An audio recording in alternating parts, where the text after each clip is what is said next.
In this tutorial, we'll learn how to change aggregations in a workbook using a dataset in Oracle Analytics.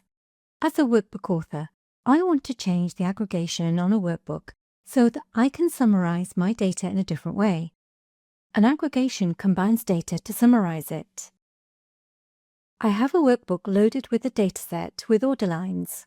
I would like to understand the sales by average rather than by sum, which is the default settings for this visualization. In the Data panel, I'll multi-select the measure Sales and Product Category attributes and drag them onto the canvas. In the Grammar panel, I click on the measure and select Aggregate. This opens a dialog that shows me the different aggregate groupings I can select from. I'll change from sum to average. Now my visualization changes to reflect my new aggregations, so I can continue with my analysis. Find additional videos in this series and more information on using Fusion Data Intelligence resources in the links below.